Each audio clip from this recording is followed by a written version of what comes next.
बच्चों ये क्वेश्चन है moving charges and magnetism chapter से और ऐसे क्वेश्चन सीबीएसई नीट और जेई के लिए काफ़ी इंपॉर्टेंस रखता है। तो पहले पढ़ लेते हैं हमें क्वेश्चन में क्या दे रखा हुआ है। A wire of length L carries a current I along x axis. तो एक वायर हमने सपोज ले लिया और इस वायर की बात हो रही है और ये वायर जो है हमारा किस एक्सिस किस तरफ रखा हुआ है, it is kept along the x axis. तो ये हमारे पास एक्स एक्सिस हो गया, ठीक है। And it carries current I. तो यहाँ पर हम मान के चलते हैं जो करंट इसमें दे रखी है हमको वो कितनी दे रखी है, आई। ओके। अब यहाँ पर आगे बात हो रही है इसकी लेंथ एल है। अगर इसकी लेंथ एल है तो हम एल बोल सकते हैं, एल वेक्टर या डीएल करंट एलिमेंट की अगर हम बात करते हैं तो वो कितना होगा, एल आई कैप, राइट। आगे हम लिखते हैं क्या क्या दे रखा है हमको। The magnetic field exist given by B vector is B naught i cap plus j cap plus k cap tesla. Magnetic field हमको दे रखा है B vector is B naught i cap plus j cap plus k cap tesla, right. Tesla. अब क्या बात कर रहे हैं हम, मैग्नीट्यूड निकालना है मैग्नेटिक फोर्स का न्यूटन में, और ये हमको ऑप्शंस दे रखे हैं वायर पे जो हमें फोर्स निकालनी है उसके लिए। बच्चों सबसे पहले एक चीज़ ध्यान रखना है, हमको मैग्नेटिक जो फोर्स निकालना है ये वायर पे निकालना है, चार्ज पे नहीं। बहुत बार बच्चे कंफ्यूज हो जाते हैं। तो सबसे पहले हमें ये मालूम है कि मैग्नेटिक फोर्स जो हम वायर पे निकालेंगे, किसी कंडक्टर पे निकालेंगे, उसका फॉर्मूला क्या होता है, क्या होता है बच्चों, yes, magnetic force on the wire is, because we are talking about vector form, I will write F is equals to I L vector cross B vector। यही होता है, या बी आई एल जिसको साइन बोलते हैं, B I L sine theta. अब इनकी values रख देते हैं और सिंप्लीफाई कर देते हैं। यहाँ पर हमने रखा, okay, so let us simplify, this is I, और यहाँ से हमारे पास अगर हम इसकी वैल्यू रखते हैं, एल कितना है बेटा, यस एल आई कैप है हमारे पास, यस, क्रॉस बी की वैल्यू यहाँ से ले लेते हैं which is B naught i cap plus j cap plus k cap, right. अब जो वेक्टर का मल्टीप्लिकेशन है क्रॉस प्रोडक्ट के लिए, या वेक्टर प्रोडक्ट जो हमें उसको हम सिंप्लीफाई कर लेते हैं उसको यूज़ करके।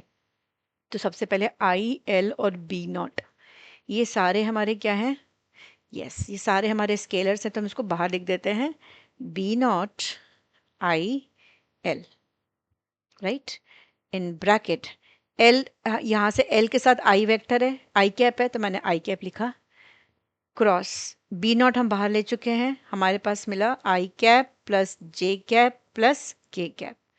आई hope this is clear, right. अब मल्टीप्लाई करते जाते हैं, तो this is B naught I L, right, i cap cross I cap, i cap cross I cap plus, अब किसके करें, आई कैप को जे कैप के साथ, आई cap cross J cap plus, अब आई कैप को के कैप के साथ, तो will write i cap cross K cap. Now बच्चों आई थिंक ये प्रॉपर्टी सबको आती है।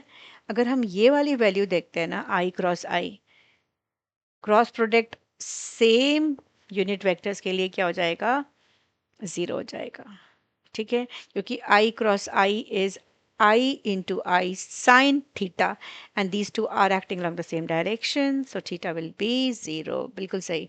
इसको लिख लेते हैं हम, बी नॉट आई एल, ये हो गया ज़ीरो प्लस, अगर मैं इन दोनों की बात करती हूँ, I cross I cap cross J cap, हमें बिल्कुल मालूम है I cap cross J cap is K cap plus, अब आ जाते हैं हम I cap cross K cap. बच्चों I cap cross K cap की अगर हम बात करते हैं तो ये हमें मालूम है ये कितना होता है, yes it is minus J cap, बिल्कुल सही, this is minus J cap, क्योंकि के क्रॉस आई, के कैप क्रॉस आई कैप जे कैप होता है, तो आई cap cross K cap minus जे कैप हुआ। इसको सिंप्लीफाई कर लेते हैं तो हमारे पास आंसर आ रहा है, this is B naught I L. In bracket, we have K cap minus J cap, right? बच्चों हमें क्या निकालना था, मैग्नीट्यूड निकालना था, ठीक है। तो जब मैं मैग्नीट्यूड की बात करूंगी इसका मतलब this will be the magnitude of force root over. याद है क्या करते हैं हम लोग, ये तो वैल्यू हमारी बी नॉट आई एल रहेगा, इसका स्क्वायर करेंगे, इसको मैंने किया अगर तो ये तो बाहर ही रहेगा हमारा टर्म, स्क्वायर हमने किया B naught I L whole square, क्योंकि we are multiplying this B naught I L with each term inside the bracket. इसको के कैप से भी करेंगे, इसको जे कैप से भी करेंगे, तो ये तो ऐसे आ जाएगा हमारे पास। अब हम देखेंगे तो हमारे पास क्या है अंदर ब्रैकेट में, आई तो है नहीं, है ना, तो आई का स्क्वायर होगा नहीं यहाँ पर। के का जो कोफिशिएंट है 1 है, तो हम लिख सकते हैं 1 स्क्वायर प्लस जे कैप का कोफिशिएंट क्या है -1, -1 square. I hope this is clear.